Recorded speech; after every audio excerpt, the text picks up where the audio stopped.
지금 이 시간은 하나님의 말씀을 봉독하는 시간입니다. 우리 다 같이 믿음을 가지고 예수님을 사랑하는 마음으로 하나님의 말씀을 보겠습니다. 오늘의 본문의 말씀은 요한복음 10장 22절부터 27절까지의 말씀입니다.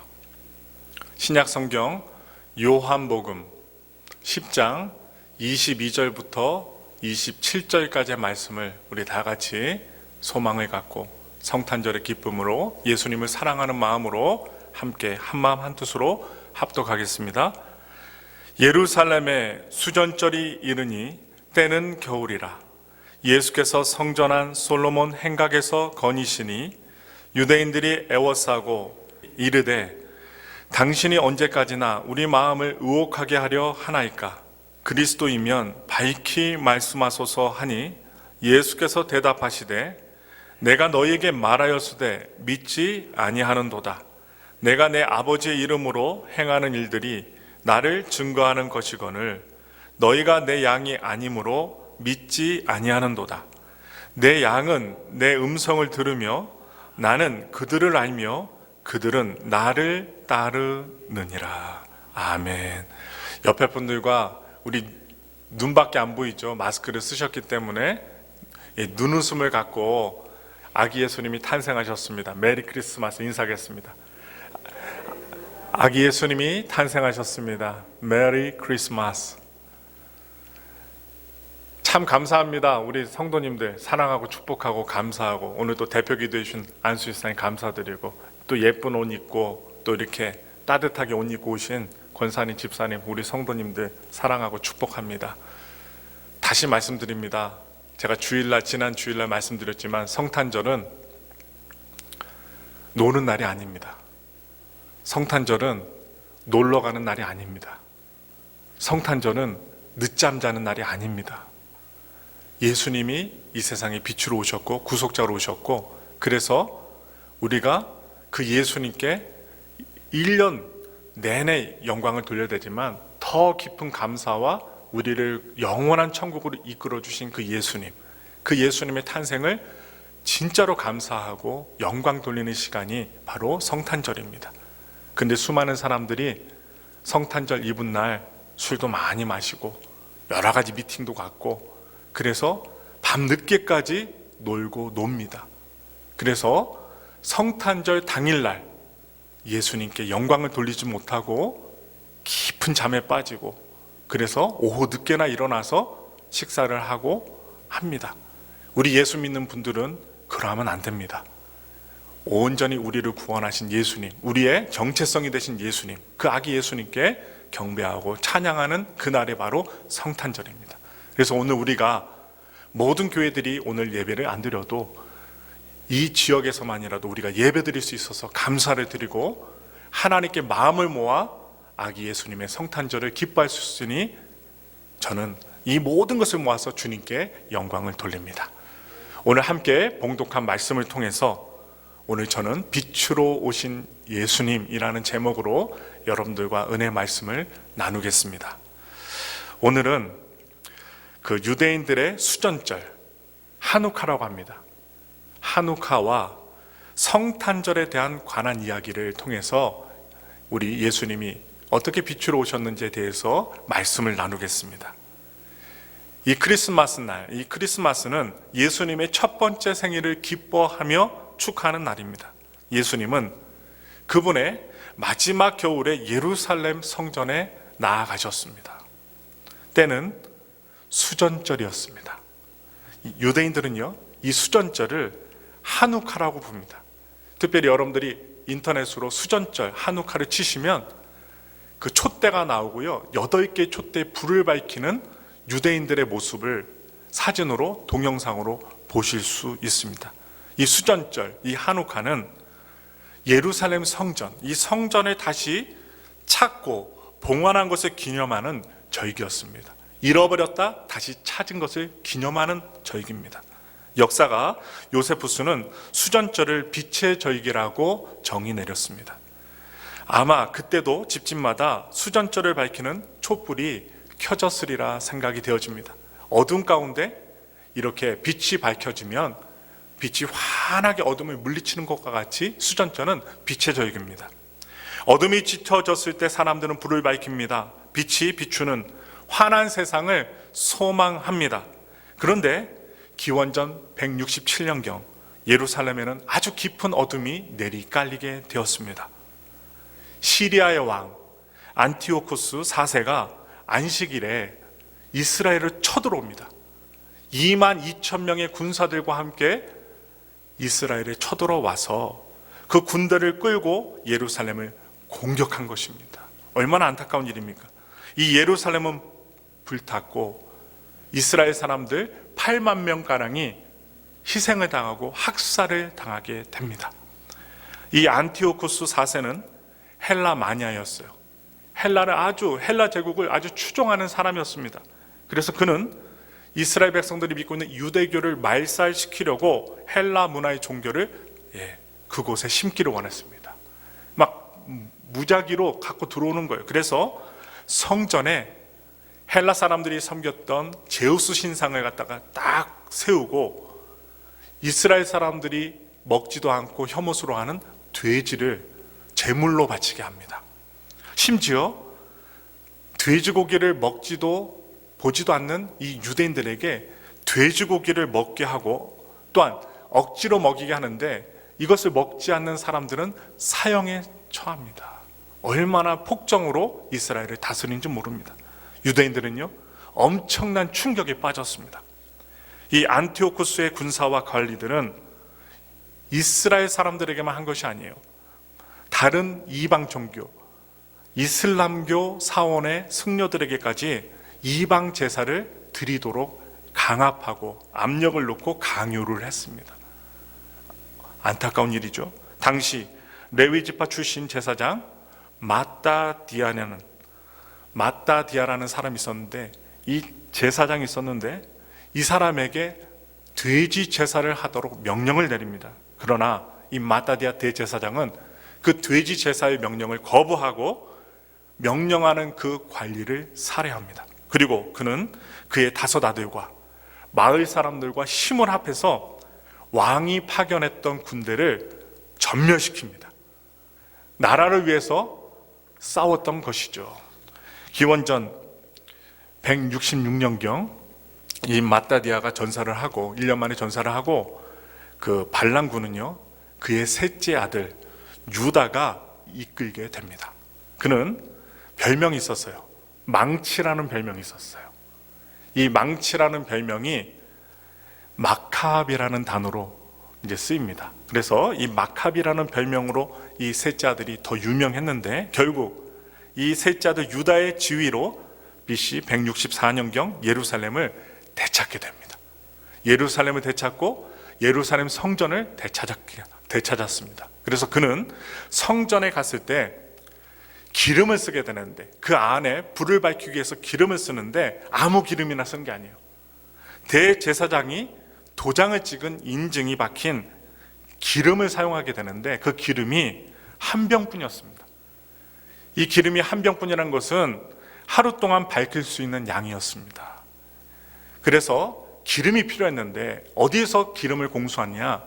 두고아라는 고장에서 새 기름을 짜서 갖고 오게 되는데 갖고 오는 동안 불을 밝힐 수가 없잖아요. 그런데 그때 놀라운 일이 벌어지게 되는데 무려 8일 동안 기름이 채워졌다고 합니다. 그 성전에 있었던 기름병에 8일 동안 기름이 채워진 거예요. 그래서 이 성전을 되찾은 절기 수전절 이 한우카 때 유대인들은 8개의 촛불을 켜고 하나님께 예배를 드린다고 합니다. 여러분 사진을 보시면요 이제 나중에 찾아서 보시면 8개의 촛불을 불을 밝혀요.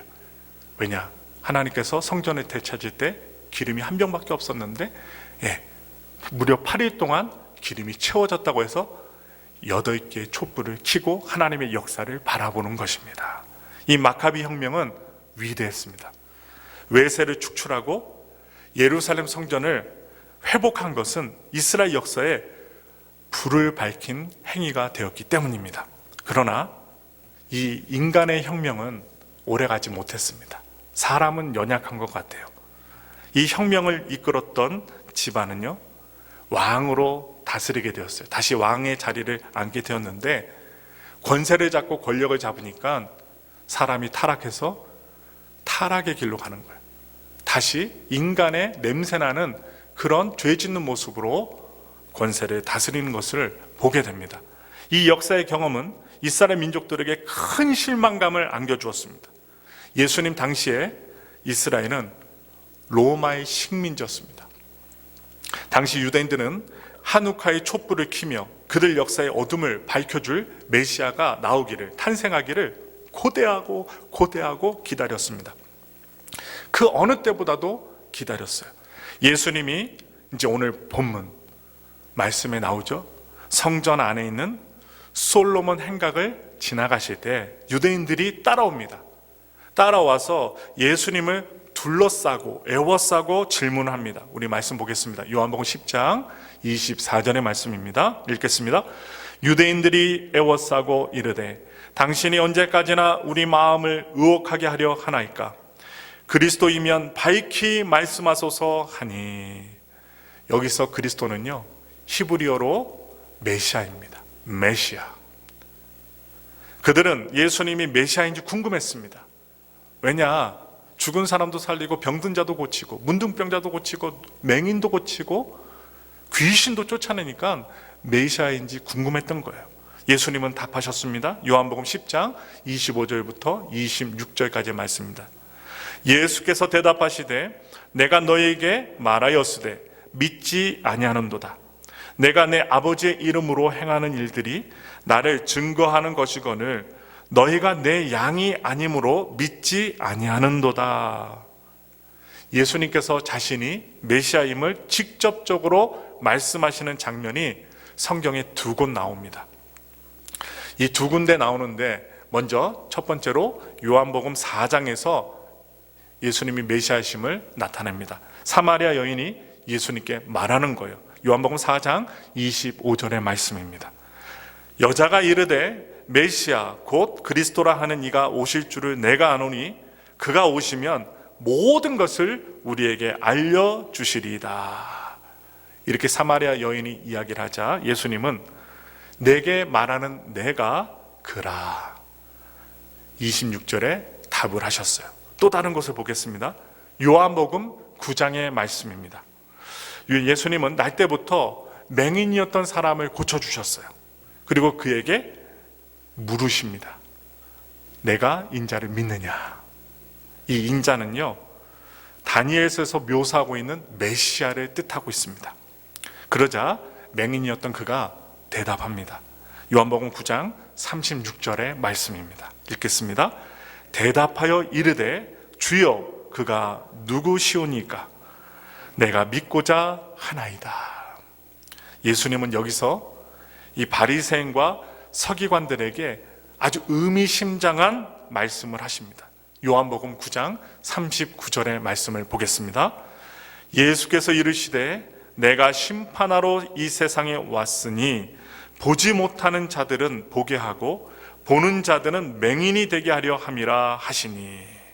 당시 바리새인들과 서기관들은요, 자신들이 유대인들 사회에서 큰 빛이라고 자부했던 그룹의 사람들입니다. 자화자찬했던 사람들이에요. 좀 자존감이 높았던 사람들입니다. 그런데 예수님은 그들을 보지 못하는 사람들로 분류시킵니다. 자신들은 하나님 잘 믿고 말씀 잘 알고 그리고 그 뜻에 순종한 사람들이라고 자부심 갖고 자랑했는데 예수님은 그들을 보지 못한다라고 얘기합니다. 그래서 예수님은 바리새인들과 서기관들에게 이렇게 말씀하셨어요. 요한복음 8장 12절의 말씀입니다. 큰 소리로 읽겠습니다. 예수께서 또 말씀하여 이르시되 나는 세상의 빛이니 나를 따르는 자는 어둠에 다니지 아니하고 생명의 빛을 얻으리라. 복음서에 있는 기자들 역시 예수님이 빛으로 오셨음을 말씀하고 있습니다. 여러분, 마태복음 4장 16절의 말씀을 보겠습니다. 흑암에 앉은 백성이 큰 빛을 보았고 사망의 땅과 그늘에 앉은 자들에게 빛이 빛이었도다 하였느니라. 아멘. 또한 요한복음 1장 9절부터 11절의 말씀이에요. 참 빛 곧 세상에 와서 각 사람에게 비추는 빛이 있었나니 그가 세상에 계셨으며 세상은 그로 말미암아 지은 바 되었을 때 세상이 그를 알지 못하였고 자기 땅에 오매 자기 백성이 영접하지 아니하였으나. 우리가 지금 말씀을 볼 때 맨 마지막 줄에 뭐라고 나와요? 자기 백성이 영접하지 아니하였으나. 왜? 빛이 임하였지만 어떤 사람들은 그 빛을 보지 못했을까요? 특히 유대인들은 자기 땅, 자기 백성들에게 오신 예수님을 왜 영접하지 아니했을까요? 그것은 예수님이 그들이 생각한 메시아의 기준에 맞지 아니했기 때문입니다. 그들이 상상하고 바라보고 그리고 기다렸던 메시아 상이 있었는데 그러한 메시아 상과 예수님을 견주어 봤을 때 맞지 아니했기 때문에 영접치 아니했을 것으로 봅니다. 그들은 다윗처럼 용맹하고 군사적으로나 정치적으로나 힘이 있는 메시아를 원했습니다. 능력 있는 메시아, 싸움도 잘하고 또 군대도 잘 이끌고 그 보기에 이렇게 말라서 좀 이렇게 힘이 없어 보이는 게 아니라 좀 이렇게 튼튼한 몸을 가지고 외형적으로 보기에도 지도자상으로 알맞는 메시아를 기다렸던 것이죠. 그들은 로마의 압제를 끊어버리고 다윗의 왕자를 예루살렘에 회복시킬 메시아를 기다렸던 것입니다. 예수님이 이 땅에 오신 목적이 있어요. 그 한 가지 목적이 있습니다. 단지 이스라엘만이 아니라 모든 인류를 위해서 구원하시기 위해서 이 땅에 오신 이유가 있어요. 이 땅에 구원을 주시기 위해서 오셨다는 거예요. 마태복음은 그 사실을 이렇게 말하고 있습니다. 마태복음 1장 21절의 말씀이에요. 아들을 낳으리니 이름을 예수라 하라. 이는 그가 자기 백성을 그들의 죄에서 구원할 자이심이라 하니라. 예수님은 우리를 죄에서 구원하시기 위해 오신 것입니다. 여러분, 우리의 삶을 한번 살펴보세요. 1년 동안 우리가 살아오면서 이 성탄절을 맞이하기까지 우리의 내부의 모습, 마음과 정신과 신앙의 모습, 일반 삶의 모습을 한번 살펴보세요. 우리 얼마나 연약한 모습이 드러납니까? 우리의 욕심의 모습이, 탐심의 모습이 얼마나 드러납니까? 그런 걸 생각할 때마다 우리는 부끄러움을 느낍니다. 그리고 예수님 안에서 나는 연약한 자, 예수님 아니면 나는 정말로 구원을 받을 수 없는 사람입니다. 고백할 수밖에 없는 우리들입니다. 그러므로 우리는 그 예수님의 놀라운 은혜에 감사하며 사셔야 돼요. 여러분, 기술 혁신과 과학과 지식의 진보가 날이면 날마다 발전하지만 인간을 구원할 수 없습니다. 오래 느꼈잖아요. 바이러스 하나만 창궐해도 사람들이 수십만 명이 죽고 그리고 집에 갇히고 어디도 가지 못하고 벌벌벌 떨게 되고 뉴스의 소식만 듣고도 집 바깥으로 나오지 못하고 우리 초반에 어땠습니까? 사재기가 막 있었잖아요. 마트에 가면 휴지가 없고 물이 없고 사람들이 두려워 떨어서 다 사재기 하니까 물품조차도 떨어진 그 현상을 우리가 경험했잖아요.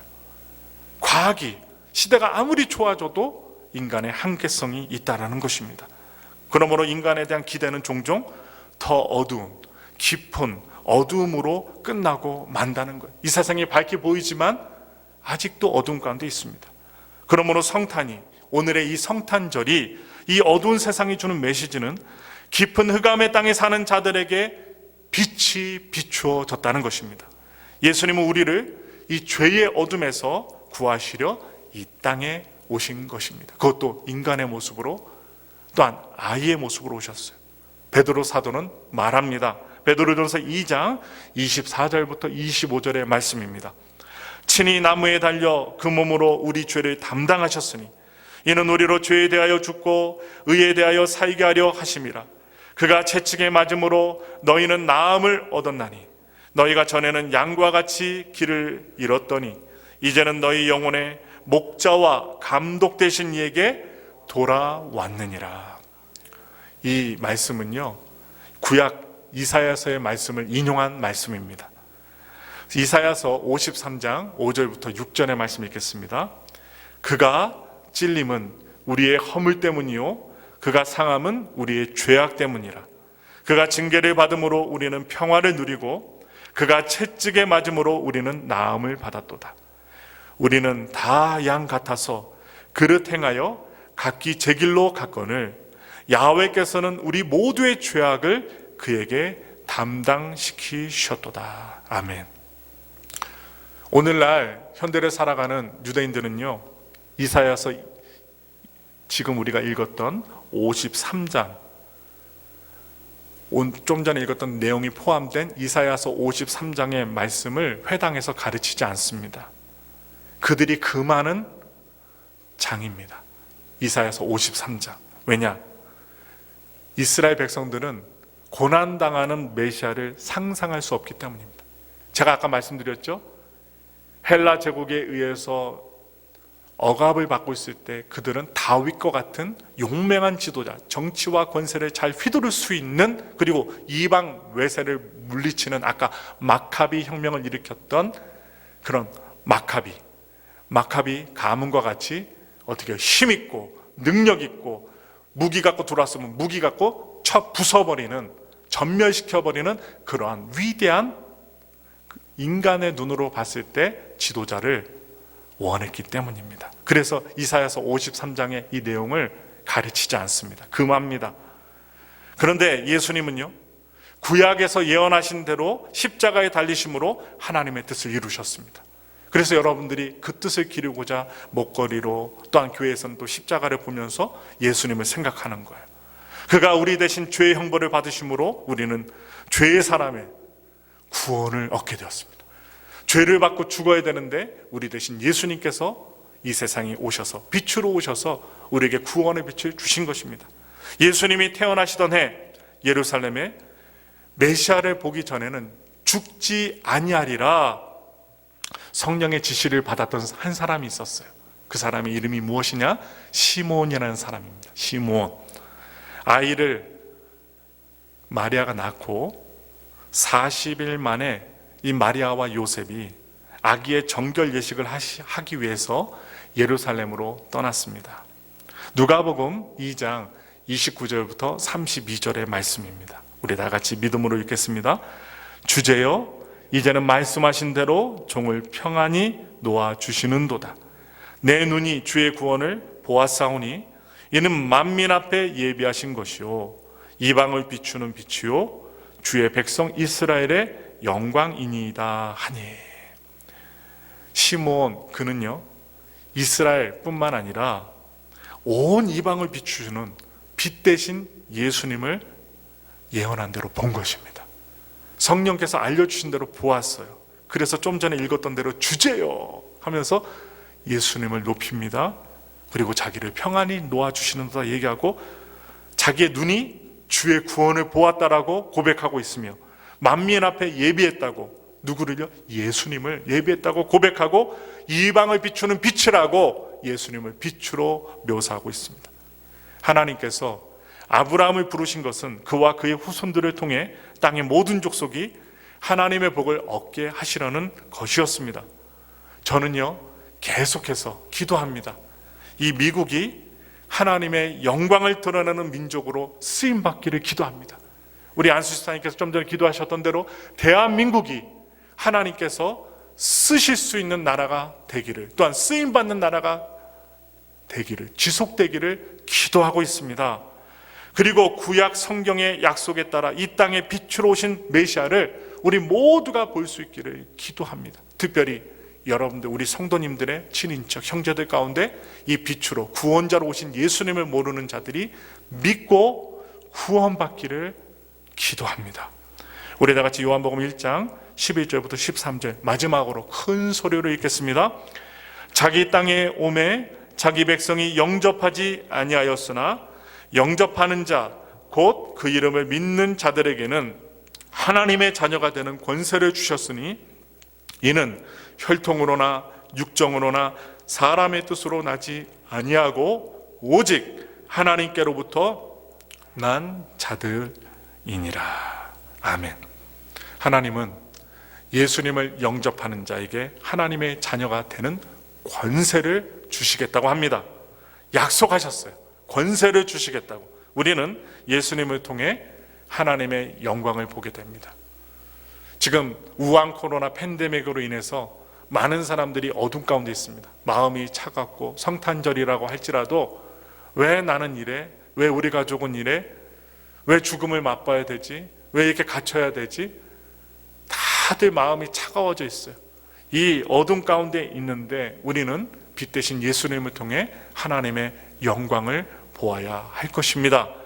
이 성탄의 날에 빛으로 오신 예수님을 통해 하나님의 영광을 볼 수 있는 우리가 되기를 간절히 바라면서 그 예수님의 빛으로 오신 아기 예수님의 고결한 뜻을 우리 마음에 새기고 오늘 하루를 기쁨과 소망과 행복으로 나아가시기를 예수님의 이름으로 축원합니다. 예수님은 빛으로 오셨습니다. 우리의 구원자로 오셨습니다. 그분을 믿고 영원한 빛에 거하시길 예수님의 이름으로 축원합니다. 우리 다 같이 기도하겠습니다.